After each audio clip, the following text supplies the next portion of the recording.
โทษที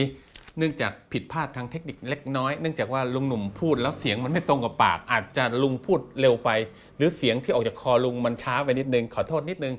เรามาต่อกันใหม่เรื่องตั้งแต่ของขวัญแล้วก็วันนี้ที่ลุงจะพูดก็เรื่องความสมมาตรทางศิลปะและความสมมาตรเนี่ยคือจริงๆแล้วเราจะรู้สึกว่ามันสมไหมกับคำว่าสมมาตรนะครับสำหรับของขวัญที่ลุงคุยเมื่อกี้อย่าลืมนะครับใครก็ตามที่เขียนรูปในมันดารานะครับของลุงชื่อว่า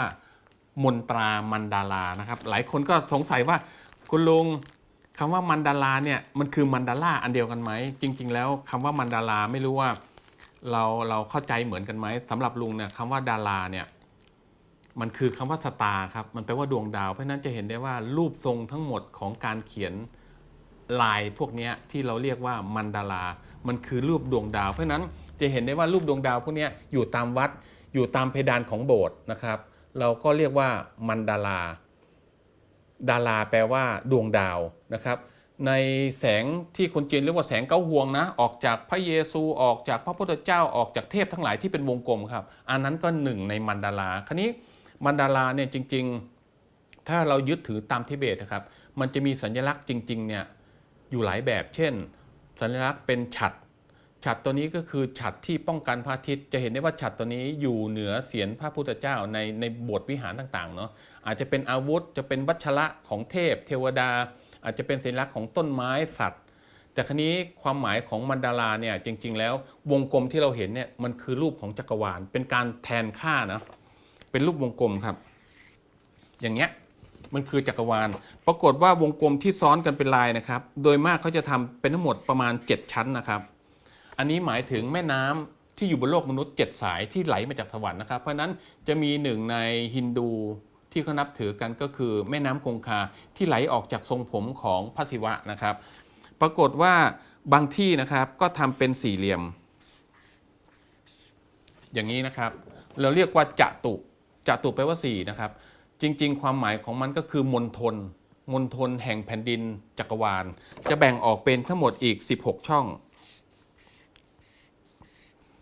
อย่างนี้ครับเราเรียกว่ามณฑลเพราะนั้นจะเห็นได้ว่าเวลาเราไปนั่งในโบสถ์วิหารแล้วเกิดเขาทำพิธีทางศาสนาจะเห็นได้ว่ามีการร้อยสายสิญจน์อยู่บนหัวเราเห็นไหมแล้วก็มีสายสิญจน์ลงมาอันนั้นเรียกว่าอะไรเอ่ยรู้ไหมมณฑลนะครับมันเรียกว่าประภามณฑลก็คือมณฑลของเทพที่มารวมอยู่ทั้งหมด16องค์นะครับบางที่ก็แบ่งออกเป็นทั้งหมด16แฉกอย่างเงี้ยนะครับเป็น16แฉกเป็น8แฉก4แฉกมันหมายถึงทิศถ้าเกิดเป็นสี่เหลี่ยมเล็กๆอย่างเช่นลายขององค์พระพิฆเนศกับลายของเทพบางองค์นะครับเราจะเห็นได้ว่ามันมีสี่เหลี่ยมอย่างนี้อยู่อันนี้หมายถึงทะเลสีทันดรทั้ง4นะครับเพราะฉะนั้นในสัญลักษณ์ของมนตรามันดาราเนี่ยมันมีซ่อนความหมายไว้เยอะแยะแม้กระทั่งสรรพสิ่งที่เกิดขึ้นบนโลกมนุษย์สิ่งที่มีชีวิตตั้งแต่เล็กที่สุดใหญ่ที่สุดจนไปถึงสิ่งที่มันไม่มีตัวตนอย่างเช่นดอกไม้พระพุทธเจ้าเคยบอกว่ามันมีดอกไม้2ชนิดที่ร่วงมาจากสวรรค์นะครับคนจีนมักจะเขียนดอกนี้ในตอนเที่ยงคืนและมีระยะเวลาบานถึงแค่ตี 1เท่านั้นเอง1ชั่วโมงเท่านั้นเองเพราะนั้นคนจีนจะนิยมไปนั่งรอดอกไม้ชนิดนี้บานเนาะแล้วก็หุบร่วงไปทันทีนะมันเป็นดอกไม้มหัศจรรย์เขาว่ามันเป็นดอกไม้จากสวรรค์อีกอันนึงก็คือดอกไม้จันทร์นะครับส่วนใครตอบไอ้ดอกไม้อันนี้ที่หุบแล้วล่วงได้ลุงก็มีของขวัญจะส่งไปให้นะทันทีที่ตอบมาปุ๊บในเพจของลุงหนุ่มลุงก็จะขอที่อยู่แล้วก็ส่งของขวัญไปให้ส่วนน้องๆหลายคนที่ได้ของขวัญไปแล้วคนไหนถ้านึกสนุกก็ส่งรูปมาว่าลุงส่งอะไรไปให้บ้างเพราะว่าในถุงของขวัญเนี่ยบางอันลุงใส่ไปชิ้นเดียวบางอัน2ชิ้น3ชิ้นมากสุดคือ5ชิ้นนะครับเพราะฉะนั้นถ้าอันไหนที่มันมีประโยชน์ก็บอกลุงมาลุงพอหาสตังค์ซื้อได้ก็จะซื้อคราวนี้หลังจากที่เราเขียนรูปมันดาราไปแล้วเนี่ย5รูปนะครับใครก็ตามที่ทำได้ถึง50ภาพคุณจะเขียนใน iPad สีน้ำสีเทียนสีช็อกสีไม้อะไรก็ได้เขียนสวยก็ได้ไม่สวยก็ได้จะบางคนไม่มีสีใช้แรงเงาก็ได้ให้เกิดน้ำหนักเกิดขึ้นนะครับลุงก็จะมีของขวัญที่ชิ้นใหญ่ขึ้นส่งไปเหมือนเดิมนะครับ50ชิ้นและสุดท้ายคือ100ชิ้น หลังจากนั้นลุงก็จะมีลวดลายที่จะต้องโหลดพิเศษแล้วอันนี้อีกเรื่องหนึ่งหลังจากนี้ค่อยมาคุยกันเพราะว่าลุงจะทำลวดลายแจกทั้งหมด100ลายนะครับแต่ละลายมีความหมายแล้วน้องบางคนได้ทดลองแล้วอย่างเช่นเกิดอาการปวดหัวนอนไม่หลับบางคนตัวเก่งนะครับหลังจากเขียนลายบางลายที่มาคุยกันในกล่องนะปรากฏว่าภายใน1 ชั่วโมงเราจะรู้สึกดีขึ้นเนื่องจากว่าเราอยู่ในภวังค์ของสิ่งเหล่านี้จิตใจจดจ่ออยู่แล้วสำหรับบางคนก็บอกว่าไปดูบางที่เขามีวิธีการเขียนไม่เหมือนลุงเลยของลุงคือจริงๆแล้วเนี่ยอยากให้เอามือวางไว้กับที่แล้วก็เขียนจากข้างบนลงข้างล่างนะครับเขียนจากซ้ายไปขวาแล้วห้ามขยับกระดาษทันทีที่เราขยับกระดาษเนี่ยขณะจิตหนึ่งเราจะไม่นิ่งแล้วก็ระบายช่องใหญ่ๆก็ได้ช่องเล็กก็ได้เราเว้นสีขาวก็ได้ไม่เว้นสีขาวก็ได้เว้นพื้นถมพื้นก็ได้เพราะนั้นงานศิลปะนี่มันหลากหลายมากคราวนี้ย้อนกลับมาเรื่องความสมมาตรความสมมาตรคืออะไรความสมมาตรก็คือความสมดุลที่มันเป็นมาตรฐานแล้วก็คล้ายกันหมดทั่วโลกเหมือนกันเช่นมนุษย์ทั้งชายและหญิงเขาว่าเนาะถูกแบ่งออกใบหน้าได้เป็น3ส่วนยังไม่รวมร่างกายนะร่างกายในแบ่งออกเป็น7 ส่วนครึ่งถ้าเป็นฝรั่งก็8 ส่วนถ้าเกิดเป็นพวกนายแบบก็จะเป็น9 ส่วน9 ส่วนครึ่งนะครับสำหรับมนุษย์ทั่วๆไปถ้าเป็นผู้ใหญ่แล้วก็จะแบ่งง่ายๆเป็น3ระดับนะครับก็คือทรงกะโหลกนี่นะอันที่1ก็คือระหว่างจมูกถึงคิ้วเห็นไหมลองดูนะครับถ้ามนุษย์ทั่วๆไปถ้าเราลากไปปั๊บมันจะเป็นหูขนาดเป๊ะเลยยกเว้นบางคนหูยาวบางคนหูเล็กอันนั้นเป็นข้อยกเว้นซึ่งมีน้อยมากเพราะนั้นลองดูนะครับจากคิ้วนะจมูกลากไปปุ๊บกลายเป็นหูปรากฏว่าเหมือนเดิมครับจากจมูกถึงคิ้วจากคิ้วไปถึงหน้าผากเป็นกะโหลกเห็นไหม1 ส่วน2 ส่วนส่วนที่3ถ้ามนุษย์ทั่วไปนะจากจมูกก็จะมาเป็นคางเป๊ะเลยยกเว้นบางคนหน้ายาวนะครับแล้วก็สิ่งมหัศจรรย์ที่เกิดขึ้นก็คือฝ่ามือเราก้นฝ่ามือนะครับถึงปลายนิ้วจะพอดีระหว่างคางถึงคิ้วพอดีเห็นไหมอันนี้คือความสมมาตรที่ธรรมชาติสร้างมาปรากฏว่าถ้าเราสังเกตดีๆปีกจมูกของเราจะตรงกับหัวตาเลยตาดำจะตรงกับริมฝีปาก2 ข้างอันนี้คือความสมมาตรคราวนี้ในความสมมาตรเนี่ยมันต้องไม่ใช่เท่ากันเป๊ะหรือเท่ากันเป๊ะก็ได้มันคือเสน่ห์อย่างเช่นผู้หญิงหรือผู้ชายก็ตามที่สวยหรือไม่สวยก็ตามแต่ปรากฏว่าหน้าเขามีเสน่ห์มากบางทีเขาตาเล็กนิดนึงข้างอีกข้างหนึ่งอาจจะส่อนไปหน่อยแต่ทำไมมันดูสวยงามดูน่ามองกว่าคนที่หน้าตาสวยบางทีเราทำไมมองปุ๊บแล้วมันก็เบื่อแต่บางคนเขามันมีเสน่ห์เนื่องจากไอ้ความสมมาตรนี่เองนะครับอันนี้ความสมมาตรเนี่ยไม่ใช่แค่สัดส่วนนะเอาย้อนกลับมาดูชีวิตของเราอย่างเช่นเราจะเห็นชัดเจนเลยนะแหม่มต่างชาติที่เข้ามาเมืองไทยสวยๆเลยนะผมบลอนด์ผิวขาวโอ้โหอวบอันเนี่ยหน้าตาน่ารักปรากฏมาเมืองไทยคิดว่าแหม่มคนนี้จะเลือกผู้ชายชนิดไหนเป็นสามีเขาไม่ได้เอาหล่อเขาเอาที่หัวเหนียวตัวดำๆเหมือนคนงานทำไมมันถึงเป็นอย่างนั้นกลับมาอีกทีนึงผู้ชายหล่อๆชอบผู้หญิงคนเอเชียสวยๆไหมอาจจะมีแต่ส่วนใหญ่ชอบอะไรหน้าโหนกปากแดงเบิ้ลหัวเป็นเหลี่ยมตัวดำปึ๊ดถักเปียนี่คือความสมมาตรเดี๋ยวลุงจะมาอธิบายว่าสมมาตรจริงๆมันคืออะไรยังไม่พอปรากฏว่าผู้ชายตัวสูงคิดว่าผู้ชายคนนี้จะมีภรรยาตัวสูงหรือตัวเล็กอันนี้คือความสมมาตรปรากฏผู้หญิงตัวสูงดูเลยนะครับคุณจะได้สามีตัวเล็กผู้ชายตัวอ้วนจะได้ผู้หญิงเป็น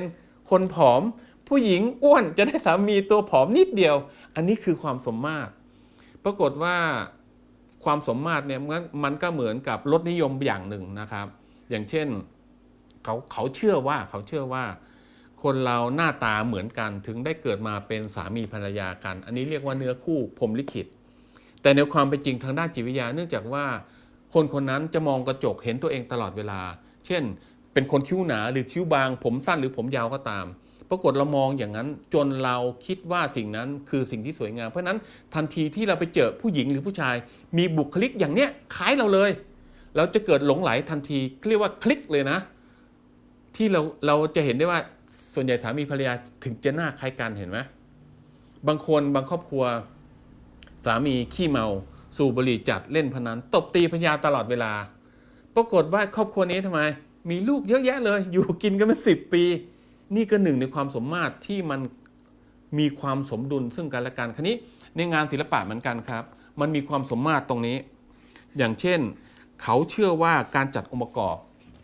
มันมีแบบประเภท2ข้างเท่ากันนะครับประเภทไว้ตรงกลาง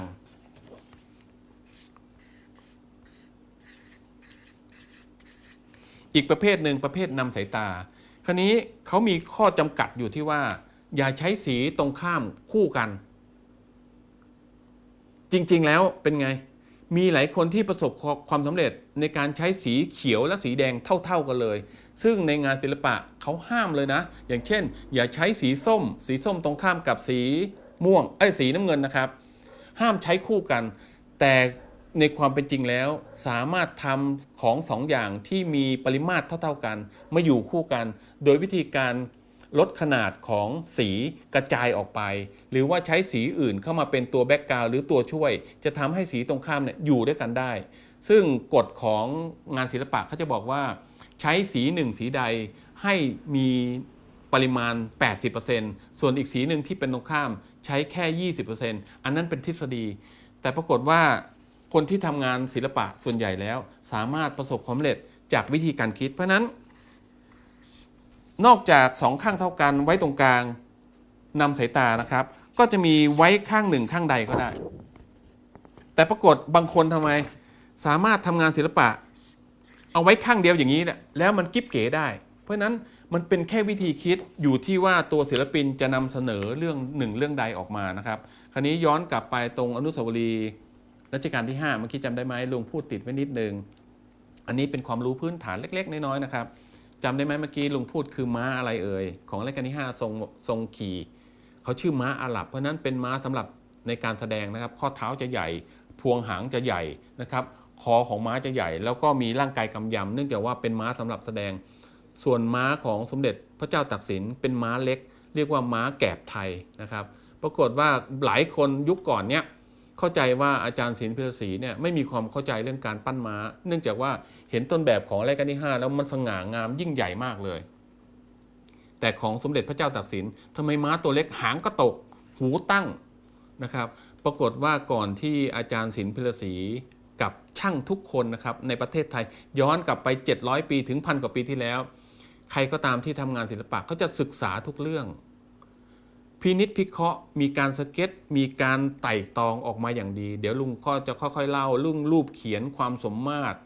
ของบุคคลรูปปั้นนะครับว่าในงานศิลปะมันมีความสำคัญยังไงของสมเด็จพระเจ้าตากสินเนี่ยทรงม้าแกลบไทยเพราะนั้นอาจารย์ศิลป์เนี่ยยังไม่เข้าใจเรื่องม้าแกลบไทยก็จ้างคนเลี้ยงม้าคนหนึ่งนะครับให้จูงม้ามาทุกวันเลยเช้าเย็นแล้วก็นั่งดูอย่างนั้นดูเป็นวันเป็นสัปดาห์เป็นเดือนเป็นปีหลายคนก็เข้าใจว่าอาจารย์ศิลป์นี่น่าจะไม่ปกติแล้วปรากฏอันนี้คือหัวใจของงานช่างเลยนะครับอาจารย์ศิลป์พิรศรีเนี่ยพยายามซึมซับบุคลิกของม้าจนมันเข้าไปอยู่ใน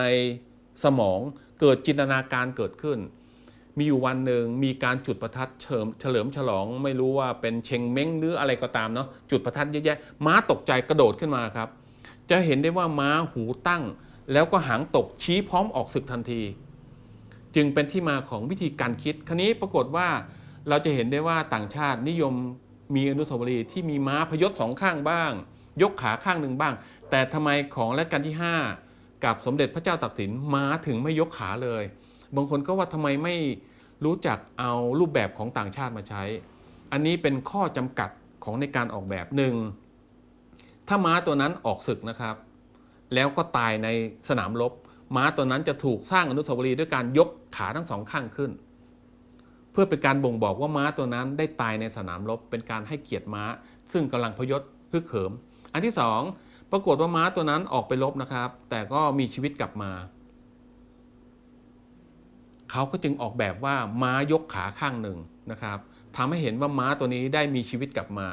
ส่วนม้าตัวไหนก็ตามที่ไม่ได้มีการออกไปในสนามรบม้าตัวนั้นก็จะยืนนิ่งๆนะครับเป็นวิธีการคิดแต่ว่าสมเด็จพระเจ้าตากสินนั้นในยุคนั้นตั้งแต่ตอนกรุงศรีอยุธยาแตกนะครับทรงม้าออกรบตลอดเวลาซึ่งเราไม่มีการบันทึกว่าม้าตัวนั้นชื่ออะไรแม้กระทั่ง ช้างของสมเด็จพระนเรศวรปัจจุบันนี้เด็กเล็กๆเรียกม้าอันนั้นว่าก้านกล้วยไปหมดแล้วเนื่องจากว่ามันมีการทำละครทำหนังทำการ์ตูนเพราะฉะนั้นสิ่งต่างๆถูกบิดเบือนไปโดยที่ไม่รู้ตัวนะครับปรากฏว่าม้าของสมเด็จพระเจ้าตากสินเนี่ยขี่หนีข้าศึกนะครับตั้งแต่อยุธยาผ่านมาทางเข้ามาทางกรุงเทพโดยอ้อมไปทางจังหวัดนครนายกตอนนั้นหลายคนก็คิดว่าทรงวิปลาสเนื่องจากว่าท่านก็จะจับหมูหมากาไก่ฆ่าแล้วก็โยนน้ำทิ้งไม่มีการกินหมูหมากาไก่ที่ฆ่าเลยนะทิ้งน้ำทรงถึงได้ฆ่าสิ่งมีชีวิตแล้วโยนน้ำทิ้งแล้วก็นำทหารหนีขึ้นไปเรื่อยๆโดยไม่กินอาหารเหล่านั้นเลยอันนี้คือวิธีการทางปรัชญาที่ฉลาดที่สุดเนื่องจากพอทิ้งซากสัตว์เข้าไปในน้ำครับน้ำเน่าหมดเลยไอ้ทหารพม่ามาเป็นไงไม่สามารถหุงหาอาหารได้ทัพยิ่งบุกลึกเข้าไปใหญ่น้ำก็เน่าตลอดเพราะนั้นทหารพม่าขาดอาหารโดยปริยายถอยทัพกลับมาทำให้สมเด็จพระเจ้าตากสินทรงมีชัยในการนำอาวุธยุทโธปกรณ์พร้อมกับกำลังทหารหนีไปได้นะครับจนมาก่อตั้งเมืองชื่อว่าเมืองธนบุรีหรือที่เราเรียกว่าธนบุรีมาจากคำว่าเหมือนกับธนบัตรก็คือเมืองแห่งความร่ำรวยเงินทองนั่นเองคราวนี้ความสมมาตรในการสร้างงานพวกนี้มันมีลักษณะเป็นอาคารเป็นรูปเขียนนะครับเป็นหลายสิ่งหลายอย่างที่มันเกิดความสมดุลกันคราวนี้ย้อนกลับไปเรื่องบุคคลเมื่อกี้จะเห็นได้ว่ามันอยู่นอกเหนือกฎเกณฑ์จากสองข้างเท่ากันตรงกลางข้างหนึ่งข้างใดและนำสายตานะครับสำหรับมนุษย์ความสมมาตรคือความพอใจที่เราเห็นแล้วมันคลิกเราเห็นขนมแล้วอยากกินทันทีเนื่องจากว่ามันเกิดความสมมาตรระหว่างอารมณ์ซึ่งไม่สามารถวัดได้เลยนะครับเพราะฉะนั้นคนทำงานศิลปะเนี่ยมันจะเหมือนต้องเดาใจว่าสิ่งที่มันมีอยู่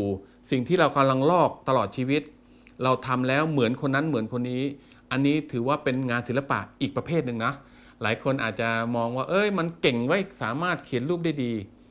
คนที่เขียนรูปได้สวยๆนะครับปรากฏว่าทำไมขายรูปได้ราคาถูกมากบางคนเขียนไม่สวยเลยแต่ทำไมมันขายได้แพงเป็นที่ฮือฮาภายในเมื่อปีที่แล้วเนาะที่ฝรั่งเอากล้วยหอมลูกหนึ่งมาแปะข้างฝาติดสกอตเทปขายเป็น10 ล้านคนซื้อกล้วยหอมซึ่งอีกไม่กี่วันก็เน่าแล้วอันนี้คือกลไกการตลาดวิธีการคิดนะครับเราเรียกศิลปะสกุลนี้ว่าดาดาคือการทำลายเพื่อสร้างสรรค์เพราะนั้นงานศิลปะเนี่ยมันมีหลากหลายมากแม้กระทั่งการร้องเพลงการเอื้อนการให้จังหวะปัจจุบันจะเห็นได้ว่าเพลงมันเปลี่ยนไปแล้วนะครับแม้กระทั่งภาษามนุษย์มันคือศิลปะเนื่องจากมันไม่ตายเพราะนั้นงานศิลปะเหมือนกันอย่างเช่นคุณเขียนลายไทยคุณคัดลอกมันก็ออกมามี2 แนวคือ1คุณเป็นแนวอนุรักษ์เพราะนั้นคุณจะต้องเรียนรู้วิธีการบดสีวิธีการใช้สียางไม้น้ำที่ผสมขนของผู้กันมีความหมายสำหรับการตัดเส้นมากเลยคราวนี้สำหรับการตัดเส้นเนี่ยหลายคนก็จะตกใจว่าตัดเท่าไหร่ก็ไม่ตรงมันมีเคล็ดนิดเดียวก็คือระหว่างที่คุณจดจ่อกับผู้กันนะครับย้อนกลับมาที่มันดาราอะไรก็ตามที่คุณจดจ่อทำสม่ำเสมอกล้ามเนื้อสายตาสมองมันจะสัมพันธ์กันกั้นหายใจนิดๆแล้วก็ค่อยๆลากเส้นนั้นจนสุดลมหายใจเส้นของคุณที่จะเกิดขึ้นมันจะตรงเสมอกันเป๊ะเลยเพราะนั้นคนที่เขียนลายไทยทั้งหลายเป็นนักกั้นลมหายใจที่ค่อนข้างเก่งนะครับเพราะนั้นมันเป็นเคล็ดง่ายๆแม้กระทั่งการใช้นิ้วก้อยแตะที่ผิวของพื้นในการเขียนคราวนี้ทำไมมันดาราของลุงจึงห้ามหมุนกระดาษอันนี้เป็นเทคนิคเหมือนกันทั่วโลกสำหรับนักเรียนศิลปะเนื่องจากว่าเราไม่รู้ว่าวันหนึ่งวันใดเราจะเขียนรูปในลักษณะที่มันเป็นกำแพงเป็นพื้นเป็นเพดานเพราะนั้นอย่างเราเขียนบนเพดานเราสามารถดึงเพดานลงมาขยับได้ไหมไม่ได้เราเขียนผนังเราต้องฝังรูปปั้นรูปเขียนไปให้ได้นะครับเพราะฉะนั้นการขยับเนี่ยมันทำลายสมาธิแล้วก็กล้ามเนื้อสายตาสมองมันลวนไปหมดเพราะฉะนั้นหลายท่านที่เขียนรูปมันดาราแล้วก็ขยับหมุนไปหมุนมาอันนั้นน่าจะเป็นวิธีที่ไม่ถูกต้องนักเพราะฉะนั้นลองหัดใหม่ตั้งใจให้ดีตั้งกระดาษไว้เลยมือเราเขียนจากข้างบนลงมาข้างล่างนะครับเขียนจากซ้ายไปขวา เราไม่ใช่ญี่ปุ่นที่เขียนจากขวาไปซ้ายเพราะนั้นจะเป็นกลไกเหมือนกันทั่วโลกซึ่งเราไม่รู้ว่าจริงๆใครก็ไม่รู้เป็นคนกำหนดว่ามนุษย์จะต้องเขียนด้วยมือขวากินข้าวด้วยมือขวาเพราะนั้นคนที่เขียนมือซ้ายมีน้อยมากย้อนกลับมาคนที่ใช้มือซ้ายอันนี้เป็นกลไกทางจิตวิทยาแล้วมันก็เป็นจริงก็คือคนใช้มือซ้ายใช้สมองซีกขวาครับคนใช้มือขวาใช้สมองซีกซ้ายนะครับเพราะฉะนั้นซีกซ้ายมันเกี่ยวกับเรื่องตรรกะความเป็นจริงเช่น1 บวก 1เป็น2แต่ในงานศิลปะ1 บวก 1อาจจะไม่ได้เป็น2 1 บวก 1เป็น11ก็ได้1 บวก 1เป็น1ก็ได้เช่นทราย1กองบวกกับทราย1กองพอมารวมปุ๊บเป็นกองเดียวกันหรือคิดว่าเป็น1 บวก 1ก็คือ11เพราะฉะนั้นวิธีการคิดของทางนักเรียนศิลปะเนี่ยมันจะแบ่งแยกแตกตัวออกไปเยอะแยะบางคนก็ถึงกับแนวเพ้อเจ้อเลยเพราะนั้นการคุมสติหลายคนไม่เข้าใจเรื่องนี้นะครับทันทีที่เรามีใจจดจ่อไปกับสิ่งหนึ่งสิ่งใดเช่นเหมือนกับคนนั่งสมาธิในทางศาสนาเราเนี่ยเนาะแม้กระทั่งศาสนาอื่นก็จะมีการนั่งสมาธิเหมือนกันวิธีการรวมจิตใจในบางคนมันรวมยากเนื่องจากว่าระหว่างนั่งเนี่ยเราก็จะคิดสิ่งนู้นสิ่งนี้มีไหมไอ้นั่นมาหรือยังเราลืมปลั๊กไฟเปิดหุงข้าวไว้หรือเปล่านะครับแต่เช่นการปาเป้าเราจะมีสมาธิทันทีเพียงแต่ว่าสมาธิเราขาดตอนได้ง่ายนะครับสำหรับคนที่เขียนรูปจะเห็นได้ว่าส่วนใหญ่ก็คือมาทางแนวศาสนาเนื่องจากว่ามันเกิดความสงบนิ่งเกิดขึ้นนะครับหลายคนก็จะมีความรู้สึกแปลกประหลาดหลังจากที่เขียนรูปแล้วทำไมเรารู้สึกอย่างนั้นรู้สึกอย่างนี้เนื่องจากว่ามันเป็นปิติเบื้องต้นง่ายๆเลยหลังจากเราเขียนแล้วเรามีความสุขกับมันถ้าเราไม่มีความสุขอย่างเช่นบางคนคิดว่าช่วงที่กำลังโมโหอารมณ์กุนๆเลยคุณมาเขียนลวดลายอย่างนี้อย่างนั้นอย่างนี้นะครับสิ่งที่เกิดขึ้นคือการกระตุ้นทำให้เราโมโหมากขึ้นเพราะนั้นการเขียนรูปของลุงเนี่ยในเพจศิลปะบ้านลุงหนุ่มเนี่ยลุงจะทำเกี่ยวกับลวดลายมนตามันดาราดาราก็คือสตาร์แปลว่าดวงดาวชัดเจนนะครับเพราะนั้นภาษามันต้องแปลได้อย่างเช่นคำว่ามนตาคือภวังค์แห่งความขลังเวทมนต์นะครับอย่างเช่นคำว่ายนต์มาจากคำว่ายันตระอันเดียวกันคนที่เขียนดวงเคยเห็นไหมลูกหนูจะเห็นได้ว่าเขียนเป็นวงกลมสี่เหลี่ยมมันมาจากมันดารามีศิลปินคนหนึ่งที่เขียนรูปเป็นยันเนาะราคาเป็นหมื่นเป็นแสนทันทีที่ไอ้ตัวนี้มันทำงานมันเกิดมนต์สะกดเกิดความรู้สึกเชื่อถือรู้สึกฮึกเหิมได้มันมาจากตัวนี้มาจากมนตาของมันดาราไอ้ดวงดาวนี่มันทำปฏิกิริยาพร้อมกับสีนะครับเพราะฉะนั้นจะมีตอนนี้ก็เริ่มเขียนเข้ามานะอย่างเมื่อเช้าลุงก็อ่านเรื่องพี่คนหนึ่งเขาปวดศีรษะข้างหนึ่งเนาะเป็นไมเกรนเกิดจากวิตกกังวลด้วยจากเม็ดเลือดอะไรนี้เนาะลุงไม่ได้เป็นหมอแต่ทันทีที่เขาเขียนลายอันนี้เดี๋ยวลุงก็จะค่อยๆลงให้เห็นนะว่าเขารู้สึกแปลกใจทำไมเขาเขียนแล้วสมองเขาเบาขึ้นเนื่องจากว่าจิตใจเขาจดจ่อเสร็จแล้วสมองเขาทำงานในส่วนที่เขาเห็นมือมาสัมพันธ์กันอันนี้เป็นการจดจำระหว่างกล้ามเนื้อของมือนะครับสมองและสายตามีน้องอีกคนหนึ่งเป็นโรคกระเพาะแต่ลุงก็แนะนำก็ไปหาหมอนะเนื่องจากเขาปวดท้องมากแล้วเขานึกว่าเขากำลังเขียนรูปไอ้ลายมนตามันดาราอยู่เขาอยากเขียนให้เสร็จก่อนปรากฏว่าระหว่างเขียนอาการปวดมันหายไปเนื่องจากว่าจิตใจเราถูกถอดออกไปครับย้ายไปอยู่ที่หนึ่งความเจ็บปวดมันหายลงเพราะนั้นจริงๆแล้วยาบางอย่างที่คุณหมอให้มาอย่างเช่นปวดฟันปวดตรงนู้นปวดกล้ามเนื้อตรงนี้มันไม่ได้แก้ปวดหรอกมันไประงับประสาทส่วนที่รับรู้เรื่องความปวดไปกดประสาทไว้แต่ไอ้ตัวปวดเหมือนเดิมเหมือนกันไอ้มนตามันดาราตัวนี้เหมือนกันมันไปสะกดให้เกิดภวังค์เกิดสมาธิเกิดขึ้นเพียงแต่ว่าหลังจากสมาธิแล้วที่เรามีเราไปใช้อะไรอันนี้คือเรื่องใหญ่มากสำหรับงานศิลปะเช่นคุณมีสมาธิไปจ้องร้านทองกำลังจะปล้นคุณก็วางแผนในสิ่งที่มันเป็นลบอันนี้ก็สมาธิแต่เป็นสมาธิด้านลบเพราะนั้นทันทีที่เรามีสมาธิเราต้องรู้จักเลือกวิธีการใช้นะครับคราวนี้ย้อนกลับมาถึงเรื่องสมมาตรก็คือความสมดุลที่มันเหมาะสมซึ่งอาจจะมีคำอธิบายเลยเนื่องจากว่ามันเกิดเฉพาะความรู้สึกเท่านั้นเองเพราะนั้นงานศิลปะในบางทีเขาเขียนแล้วเราไม่เข้าใจเราไม่ต้องไปรู้กับเขาว่ามึงเขียนอะไรเขียนดอกไม้อะไรไม่ต้องไปรู้ เขาเขียนตึกที่ไหนไม่ต้องไปรู้เขาเขียนทะเลที่ไหนไม่ต้องไปรู้แต่ให้เราแค่รู้สึกได้ว่าเขาเขียนแล้ว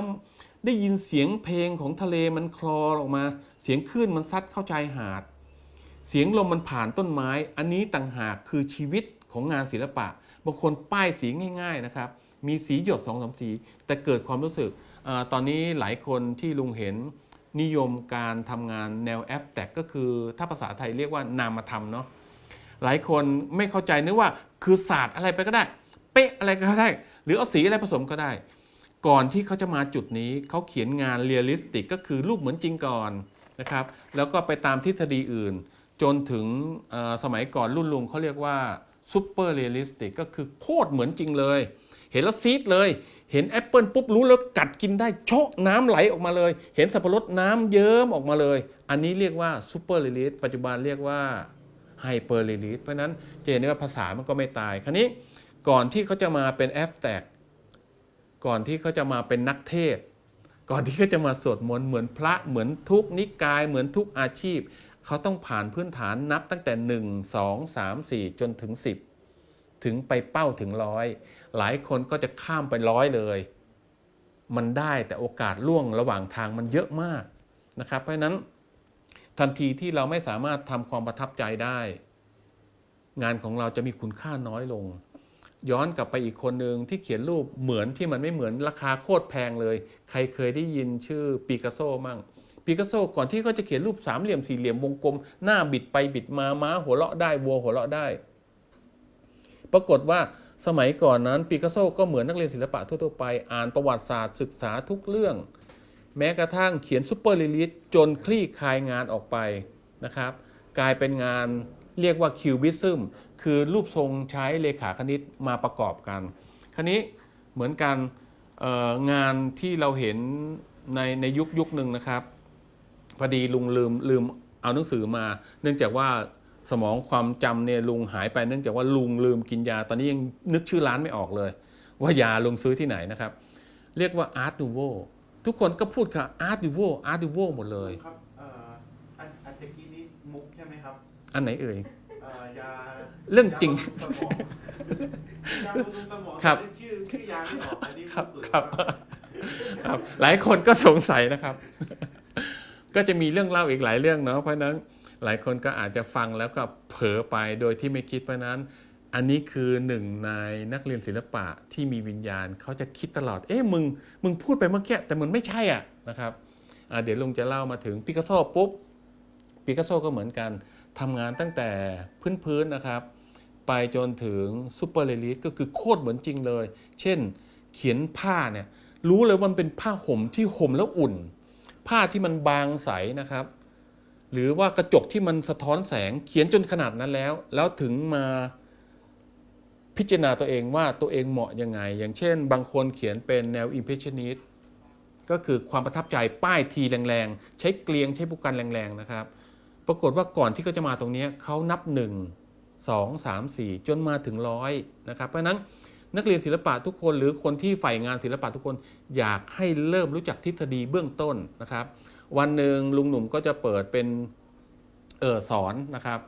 เกี่ยวกับงานศิลปะก็จะแบ่งออกเป็น2 กลุ่มหนึ่งก็คือเรียนฟรีกับลุงเลยไม่มีปัญหาส่วนเรื่องวันเวลาเดี๋ยวก็จะนัดพวกน้องๆทีมงานเนี่ยนี่ตอนนี้สงสารมากลุงคนเดียวเนี่ยทำให้คนวุ่นวายมากนะครับแต่ก็ยังมีอีกกลุ่มหนึ่งออนไลน์ซึ่งลุงเก็บค่าใช้จ่ายเนาะสอนในราคาถูกเนื่องจากว่าลุงขอค่าใช้จ่ายเอามาซื้อไอ้นู่นไอ้นี่นะโดยเฉพาะที่มีรูปปั้นรูปเขียนต่างๆลุงพร้อมสนับสนุนสำหรับศูนย์ศิลปะนะครับลุงยังมีรูปพิมพ์เก่าๆอีกหลายพันใบนะครับเช่นรูปพระเจ้าอยู่หัวตั้งแต่ปี 2500 นะครับลุงมีจำนวนเป็นพันเพราะนั้นถ้าเกิดใครอยากได้ทักเข้ามาแต่คุณต้องบอกว่าคุณเอาไปจำหน่ายแจกคุณเอาไปทำอะไรหรือจะให้ลุงไปเป็นวิทยากรตั้งแต่การทำผ้ามัดย้อมสิ่งที่นักเรียนศิลปะทั่วๆไปก็คือการเรียน18 สาขาวิชาเพราะนั้นก็จะค่อนข้างมีความรู้บ้างนะครับแล้วก็มีความชำนาญพิเศษเนื่องจากว่าตัวลุงเองเนี่ยจบด้านจิตรกรรมสากลแต่ว่าในระหว่างชีวิตที่ลุงเริ่มตั้งแต่นับหนึ่งเป็นนักเรียนศิลปะเข้ามาเนี่ยลุงได้ประกอบอาชีพหาเลี้ยงตัวเองนะครับด้วยการตัดโฟมแกะสลักแกะไม้ท ทำทุกอย่างโดยเฉพาะตอนที่ลุงอยู่ชั้นปวชเขียนผ้าบาติกทำผ้ามัดย้อมให้กับบริษัทจูติกสมัยนะครับเป็นบริษัทนำผ้าออกซึ่งใหญ่มากแล้วก็เขียนผ้าให้กับผ้าไหมที่ขอนแก่นสัปดาห์หนึ่งต้องเขียนก็คือ200 เมตรเพราะนั้นจะมีความชำนาญเรื่องการใช้สีสำหรับผ้าต่างๆและแม้กระทั่งการทำ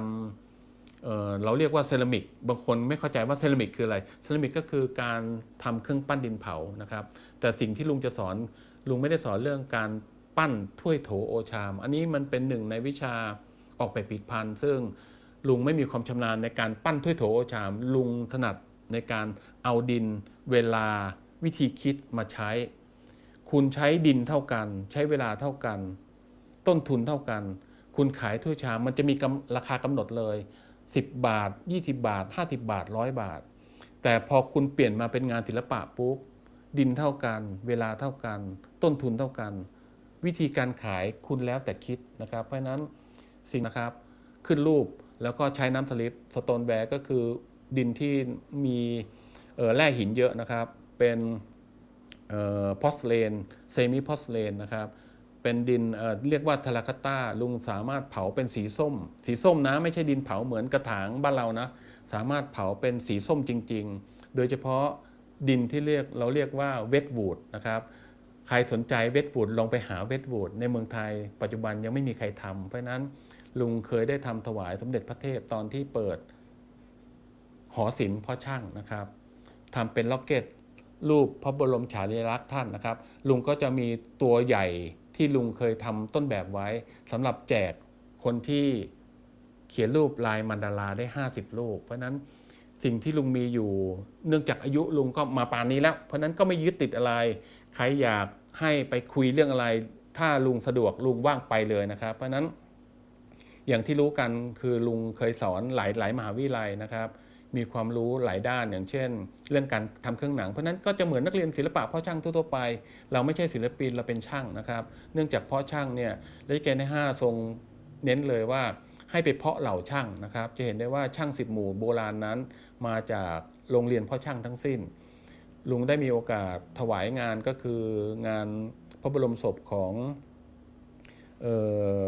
พระราชินีรัชกาลที่6นะครับแล้วก็ได้เคยช่วยร่วมบูรณะปี2525ฉลอง200 ปีเพราะนั้นไอ้ความชำนาญเหล่านี้มันเกิดจากการทำบ่อยๆเกิดจากการอ่านหนังสือบ่อยๆแม้กระทั่งการแกะหินสมัยก่อนบ้านเรายังไม่มีการแกะสลักด้วยหินอ่อนนะครับลุงก็เดินทางไปอิตาลีโดยที่ภาษาลุงไม่ได้นะลุงท่องยุโรปอยู่นานนะครับไปหลายประเทศไปดูเขาแกะหินเริ่มวิธีการหาหินว่าอันนี้คือเรียกว่าอะไรอันไหนคืออลัมบัสอะไรคือคาราล่าแล้วคาราล่าทำไมถึงเรียกว่าไวท์คาราล่าเนื่องจากว่าหินชนิดนี้มีที่เดียวในโลกที่เมืองคาราล่าและมันขาวมากเราเรียกว่าไวท์คาราล่าสาเหตุที่คนไทยมาเรียกว่าหินอ่อนเนื่องจากว่าหินนี่มันแข็งเนาะแต่แกะแล้วมันนุ่มนวลเหมือนไม่สักแกะสลักง่ายนะครับเพราะนั้นลุงก็จะมีความรู้เรื่องนี้แม้กระทั่งการช็อตไฟฟ้าซึ่งครั้งแรกที่มีในโลกประมาณ150 ปีที่ตอนนี้คนไทยมาคิดเรียกว่าฟอร์สอิเล็กโทรฟอร์มิงนะก็คือสมัยก่อนรัชกาลที่5ท่านทรงไปที่บริษัทแห่งหนึ่งนะครับทำเหรียญกระสาบเป็นต้นฉบับออกมาเพราะนั้นใช้วิธีการเอาแผ่นทองแดงไปย้ายโมเลกุลอยู่ในน้ำที่เรามองไม่เห็นเลยเนาะแล้วมันวิ่งเข้าไปเกาะในแม่พิมพ์นะครับคล้ายลักษณะการชุบแต่เป็นการย้อนแม่พิมพ์ซึ่งการชุบก็คือการชุบจากผิวนอกแต่อิเล็กโทรฟอร์มิงมันชุบจากด้านในมันกลับกันเป็นวิธีการคิดที่กลับกันคราวนี้อาจารย์ศิลป์พิรศรีก็เคยเอาเทคโนโลยีนี้มาใช้แต่เนื่องจากว่าคนไทยยังไม่มีความเข้าใจจนรัชกาลที่6ในยุคนั้นนะครับก็สั่งในช่างคนหนึ่งซึ่งทรงฉายรูปให้กับรัชกาลที่5รัชกาลที่6เชื้อพระองค์มาตลอดชื่อว่าโรเบิร์ตเลนส์หรือเราเรียกว่าล็อฟเลนส์นะครับมาตั้งเป็น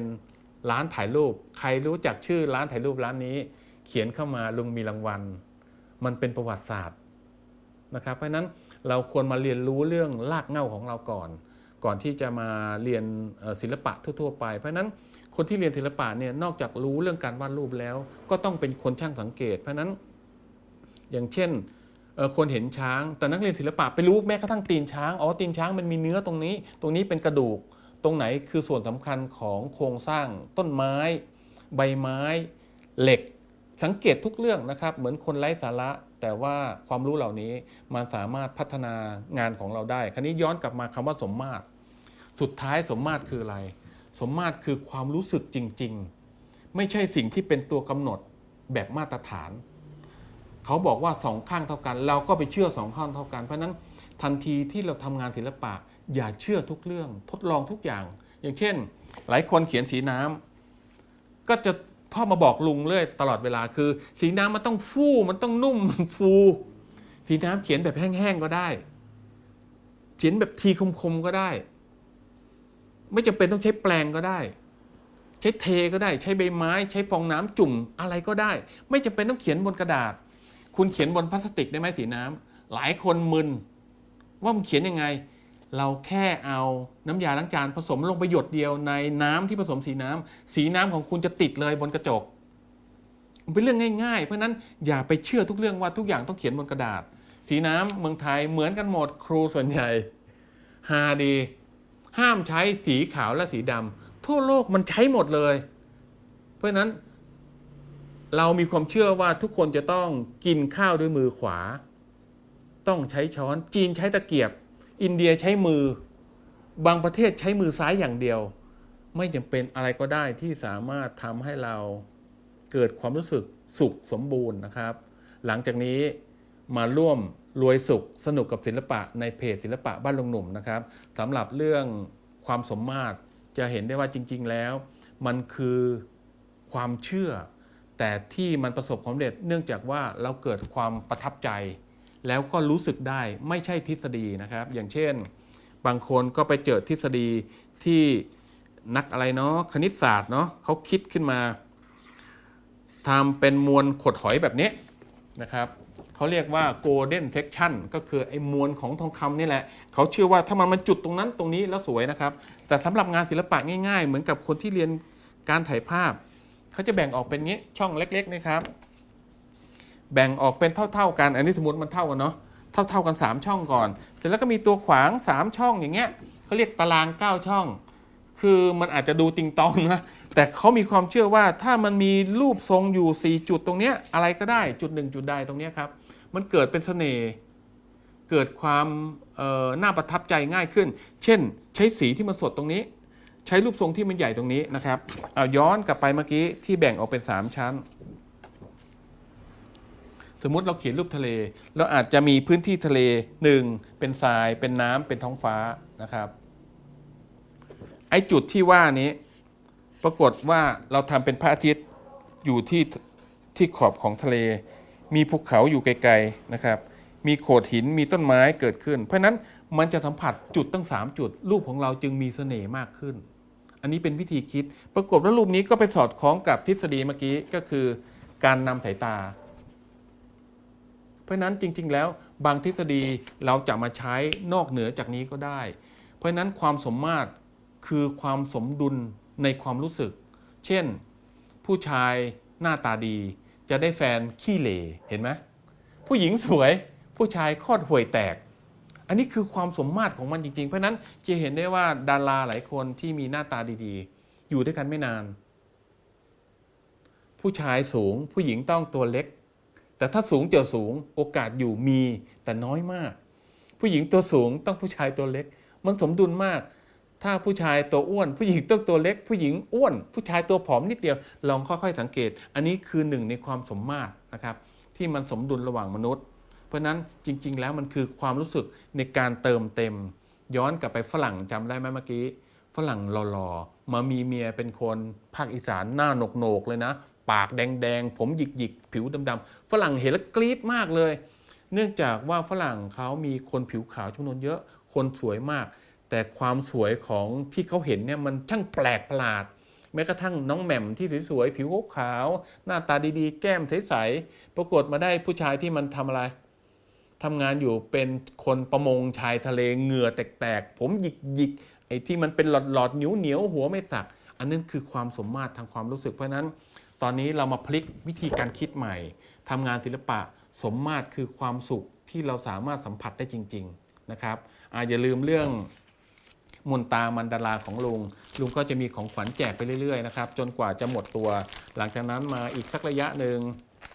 ลุงอาจจะทำเพจอย่างนี้ทุกวันเสาร์หรือไม่เนี่ยเนื่องจากว่าเดี๋ยวรอสักพักหนึ่งทีมงานน้องๆ ทั้งหลายก็ยุลุงเต็มที่นะหลายเรื่องหลายราวแม้กระทั่งการทำหนังสือมนตรามันดารา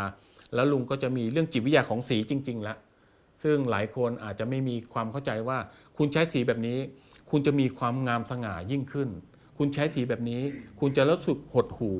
คุณใช้สีแบบนี้คุณจะรู้สึกเบิกบาน เพราะฉะนั้นในมนตรามันดาราของลุงเนี่ยมันจะมีลวดลายตอนนี้ที่ลุงเขียนไว้ทั้งหมด700ลายลูกแบ่งออกเป็นประเภทอายุนะครับประเภทของเพศชายและเพศหญิง โดยเฉพาะเรื่องอารมณ์เช่นบางคนซึมเศร้าคุณเขียนลวดลายคุณหลายคนอาจจะไม่รู้บางลายยิ่งเขียนยิ่งซึมเศร้าเพราะนั้นมันต้องมีลวดลายที่กระตุ้นความรู้สึกสีที่มันใช่ของมันนะครับบางคนเป็นคนโมโหร้ายหลายคนอาจจะเรียกว่าไบโพล่าเป็นอารมณ์สองขั้วอะไรก็ตามหรืออะไรก็ตามหรือว่าคิดแล้วไม่ทำไม่ทำขี้เบื่อลุงจะมีลวดลายที่มันเป็นเส้นโค้งนะครับเพื่อระงับอารมณ์อันนี้เพราะฉะนั้นอะไรก็ตามที่ทำเสมอระหว่างจำได้ไหมสมองสายตามือมันจะถูกเมมตลอดเวลาแม้กระทั่งหลายคนที่ตอนนี้เขียนเข้ามาไอ้ลวดลายที่ลุงส่งไปเนี่ยแล้วรู้สึกว่าเอ๊ะทำไมปวดเมื่อยแล้วก็ไม่หิวหายไปหมดเลยอาการปวดหายไปหมดเนื่องจากว่าจิตใจเราอยู่ในภวังค์